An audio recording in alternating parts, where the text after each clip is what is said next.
नमस्कार, मैं हूं आपके साथ आस्था कौशिक। मैं आपको बताऊंगी किस तरह मध्य प्रदेश के हरदा में एक पटाखा फैक्ट्री धमाकों से दहल उठी। नमस्कार, मैं हूं आपके साथ अमित गर्ग शुक्ला। मैं आपको बताऊंगा कि कहां पर एक दंत मंजन की वजह से शादी खतरे में पड़ गई। नमस्कार, आपके साथ मैं हूं नलिनी पांडे। मैं आपको बताऊंगी बागपत के लाक्षागृह के रहस्य के बारे में।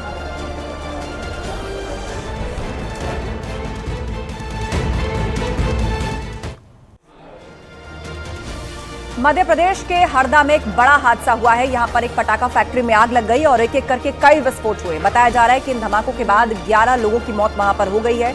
लोगों को रेस्क्यू किया जा रहा है, उनके लिए ग्रीन कॉरिडोर बनाकर उनको जल्द से जल्द अस्पताल पहुंचाया जा रहा है। लेकिन जिसने भी आग के और विस्फोट के इस मंजर को देखा वो दहल उठा। आपको एक रिपोर्ट दिखाते हैं।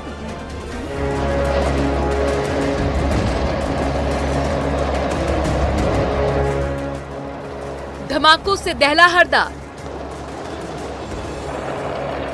पटाखा फैक्ट्री में ब्लास्ट। मध्य प्रदेश के हरदा जिले में ये भीषण हादसा सामने आया है। देखिए, धमाकों का शोर गूंज रहा है। आग की लपटें दूर दूर तक फैली हुई हैं। दूर दूर तक बस धुएं का गुबार नजर आ रहा है। हादसे की तस्वीरें दहशत से भर देने वाली हैं।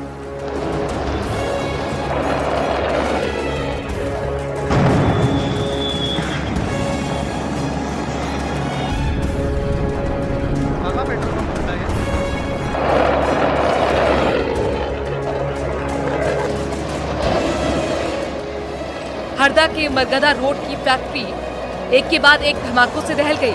ये बस्ती वाला इलाका बताया जा रहा है। जब पटाखा फैक्ट्री में धमाका हुआ उसके बाद तो बस चित्कार मच गई।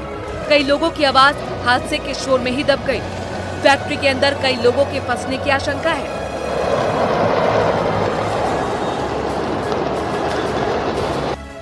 फैक्ट्री में धमाके के बाद आग ने वहीं पास में बने दूसरे कई घरों को अपनी चपेट में ले लिया।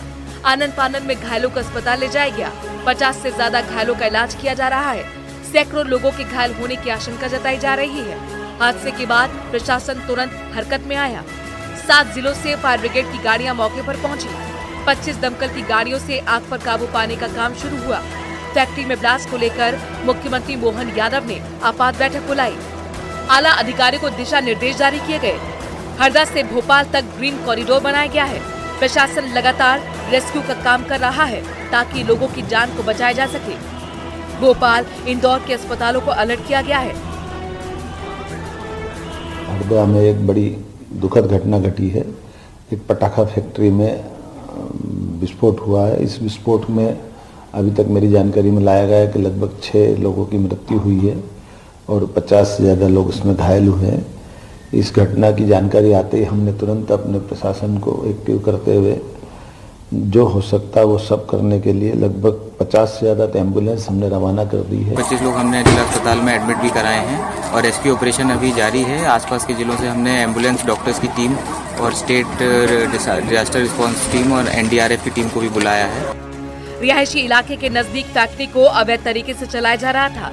अब हादसे की वजह जानने के लिए जांच पड़ताल होगी, लेकिन फिलहाल पहली प्राथमिकता लोगों की जान बचाना है। Bureau report, news 18।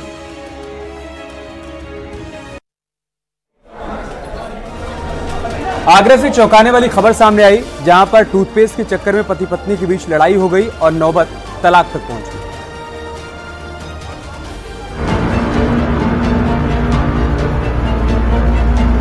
दांतों की मजबूती के लिए हम टूथपेस्ट और मंजन का इस्तेमाल करते हैं। दिन में कोई एक बार दांत साफ करता है तो कई लोग रात में भी करते हैं। लेकिन अब दांत साफ करने वाले मंजन को लेकर आगरा के एक दंपत्ति के बीच तकरार हो गई और अब ये मामला पुलिस के पास से होता हुआ परिवार परामर्श केंद्र तक जा पहुंचा। मामला मंटोला इलाके का है। बताया जा रहा है कि कुछ ही महीनों पहले मलपुरा के रहने वाली युवती का निकाह मंटोला के रहने वाले युवक से हुआ। 2 महीने तक तो ये शादी चली, लेकिन एक मंजन ने दोनों के रिश्तों में कड़वाहट भर दी। दोनों की शादी ही खतरे में पड़ गई। सुनने में थोड़ा अजीब लगता है, भला मंजन से किसी को कैसे परेशानी हो सकती है। युवक के मुताबिक उसकी पत्नी जो मंजन करती है वो सामान्य नहीं बल्कि अलग तरीके का है। जिसके बाद दोनों के बीच कई बार कहासुनी भी हो गई। कहा तो ये भी जा रहा है कि युवक ने अपनी पत्नी को 3 तलाक बोल दिया। मामला पुलिस तक भी पहुंचा। तलाक की वजह को सुनकर पुलिस भी चौंक गई। बाद में मामले को परिवार परामर्श केंद्र में भेज दिया गया, जहां पर काउंसलर दोनों को समझाने की कोशिश कर रहे हैं। ऐसा ही एक अजीबोगरीब मामला आगरा के परिवार परामर्श केंद्र में देखने को मिला। मामला परिवार परामर्श केंद्र में पहुंचा। पति का आरोप था कि उसकी पत्नी लगातार सुबह और शाम को नशीले मंजन से अपने दांत की सफाई करती है, जो पति को नागवार गुजरा। एक प्रकार का एक मंजन आता है, पेस्ट होता है जिसे हम लोग सुबह उठ के टूथपेस्ट करते हैं। इस तरह का एक मंजन भी आता है जिसमें लोगों का कहना ये है कि उससे करने में कुछ नशीला पदार्थ होता है, कुछ नशा सा आता है, और कुछ जो लोग करने लगते हैं उनको बहुत मजा आता है। तो वो लोग उसको, हम लोग जनरली सुबह 1 बार और शाम को सोते समय 2 बार मंजन करते हैं, और जिन लोगों के शौक लग जाता है वो उसमें 3-3, 4-4 बार मंजन करते हैं। इससे एक परिवार बिखरने की नौबत आ गई है, और पति इतना परेशान है कि वो उससे बोल रहा है कि आप इस तरह का मंजन छोड़ दीजिए, पर पत्नी छोड़ने के लिए किसी कीमत पर तैयार नहीं है। परिवार परामर्श केंद्र में अब तक 2 सुनवाई हो चुकी है, लेकिन अभी तक कोई नतीजा नहीं निकल पाया है। काउंसलिंग में युवक का कहना है कि अगर उसकी पत्नी मंजन करना छोड़ दे तो वो उसे वापस अपना लेगा।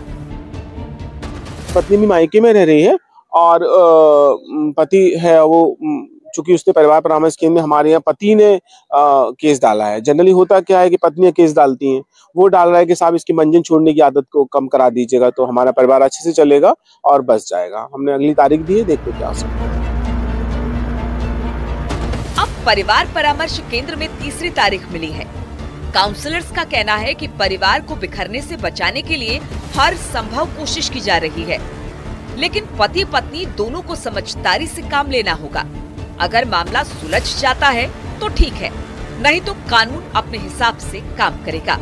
आगरा से न्यूज़ 18 के लिए कामिल कुरैशी की रिपोर्ट।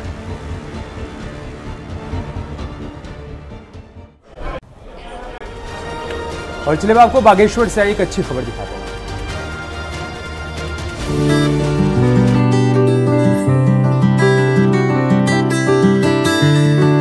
बागेश्वर में स्टूडेंट्स में वैज्ञानिक सोच विकसित करने के लिए सरकार द्वारा इंस्पायर अवार्ड आयोजित किया गया, जिसमें सोलर ड्राइवर, बायोफिल्टर फ्रिज जैसे मॉडल बच्चों ने तैयार किए। ज्यादातर मॉडल पहाड़ की जिंदगी को आसान करने पर बनाए गए। वहीं बच्चों के मॉडल देखकर बड़े-बड़े भी दंग रह गए।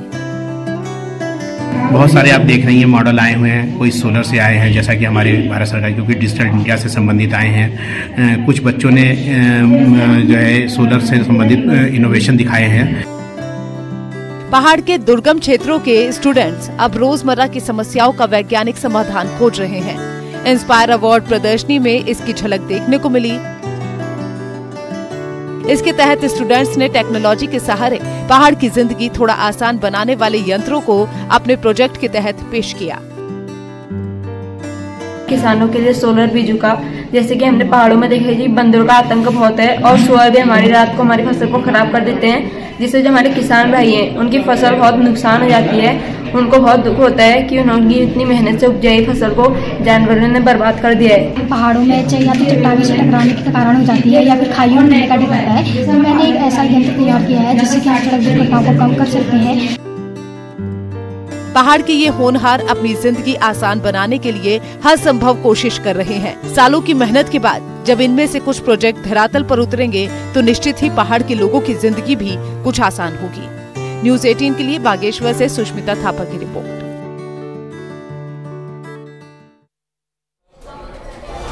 अल्मोड़ा और बागेश्वर के जिले के कई गांवों को जोड़ने के लिए सड़कों की घोषणा तो हो गई है, लेकिन अभी तक उनका काम पूरा नहीं हो पाया है। देखिए रिपोर्ट।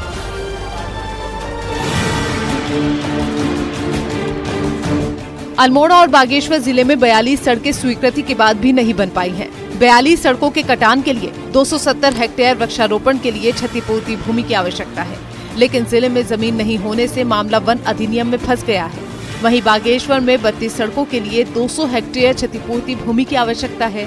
दोनों जिलों में 42 सड़कों के निर्माण के लिए लगभग 20,000 पेड़ों पर आरी चलेगी और सड़कों के निर्माण के बाद 60 गाँव सड़क की सुविधा से जुड़ सकेंगे। में ये ज़्यादा इश्यूज हैं जिसमें हमें सैद्धांतिक स्वीकृति प्राप्त होने के बाद भी टोटल 10 ऐसे कार्य हैं जिसमें 71 हेक्टेयर के हमें लगभग क्षतिपूर्ति वृक्षारोपण की भूमि की आवश्यकता है। ऐसे ही बिना सैद्धांतिक स्वीकृति प्राप्त हुए जो कार्य हैं उसमें 30 कार्य हैं जिसमें 178 हेक्टेयर की हमें सी लैंड की जरूरत है। जिले में वृक्षारोपण के लिए क्षतिपूर्ति भूमि ढूंढने के लिए डीएम ने सभी तहसीलों को जमीन ढूंढने के निर्देश दे दिए हैं। इसके साथ ही शासन से भी दूसरे जिलों में क्षतिपूर्ति भूमि देने की मांग की गई है जिससे सड़कों का निर्माण हो सके। देखिए, जनपद में जो लैंड बैंक पहले बनाया गया था क्षतिपूर्ति के लिए वो पूरा उपयोग किया जा चुका है। उसमें अब हमने दोबारा तहसीलों से जाँच करा रहे हैं। अगर किसी भी तहसील में भूमि निकलती है तो उसका उपयोग किया जाएगा और अन्यथा की दृष्टि में अगर कोई भी अब प्रस्ताव आते हैं तो अन्य जनपदों से अनुरोध किया जाएगा क्षतिपूर्ति भूमि के लिए। पहाड़ के गांव दूर दूर बसे हैं, इनको सड़क से जोड़ना एक जटिल प्रक्रिया है। तो दूसरा, बजट के साथ ही क्षतिपूर्ति भूमि मिलना भी अपने आप में एक चुनौती लग रही है। अब देखना होगा कि ग्रामीणों को सड़क से जोड़ने के लिए लोक निर्माण विभाग को क्षतिपूर्ति भूमि मिल पाएगी या फिर सड़क के लिए ग्रामीणों को अभी और इंतजार करना होगा। न्यूज़ 18 के लिए अल्मोड़ा से किशन जोशी।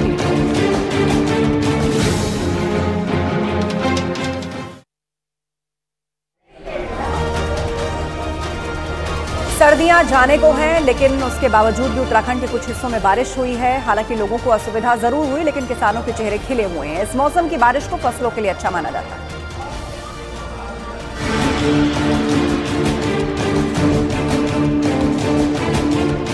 देवभूमि उत्तराखंड के आसमान में पहाड़ से लेकर मैदान तक छाए ये बादल खेतों में बोई फसलों में नया रंग भर रहे हैं। कहीं रिमझिम बारिश से गेहूं, टमाटर, मटर और चने की फसल लहलहा उठी है, तो वहीं ऊंचे इलाकों में बर्फबारी ने फलों के पेड़ों को नई जान दे दी है। कृषि वैज्ञानिक मौसम की मेहरबानी से बेहद खुश हैं। देखें, इस समय जो बारिश हो रही है, पर्वतीय क्षेत्रों के लिए जो वर्षा आधारित जो फसलें हैं उनके लिए ये संजीवनी है। और औद्यानिक फसलें हों, खाद्यान्न की फसलें हों, जैसे स्पेशली गेहूं है, इन सब को बहुत फायदा होगा। और तराई भावर की जहां तक बात है, इससे येलो रस्ट एक रोग है जिसके आने की संभावना थी, वो नहीं आएगा। दूसरी तरफ इस खुशनुमा माहौल ने पहाड़ से लेकर तराई तक के किसानों के चेहरे पर चमक बिखेर दी है, क्योंकि ये बरसात उनकी मुरझाती फसल को नई ताकत दे चुकी है।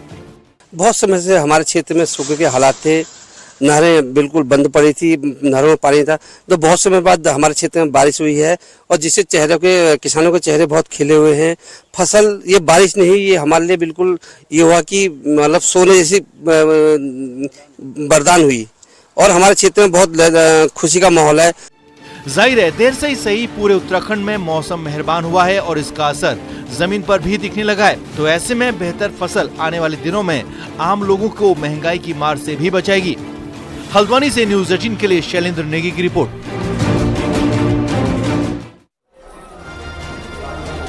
और अब ग्रेटर नोएडा में रहने वाले लोगों के लिए एक अच्छी खबर है। दरअसल मेट्रो के विस्तार को यहां पर मंजूरी दे दी गई है। सेक्टर 61 से नॉलेज पार्क तक संशोधित डीपीआर को मंजूरी मिल गई है।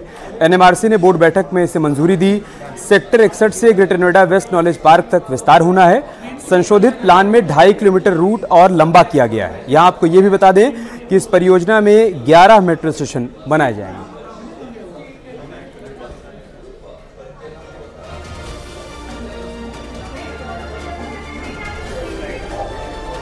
और यहाँ वक्त हो गया है एक ब्रेक का। जल्द लौटेंगे कुछ और खबरों के साथ। आप बने रहिए न्यूज़ 18 के साथ।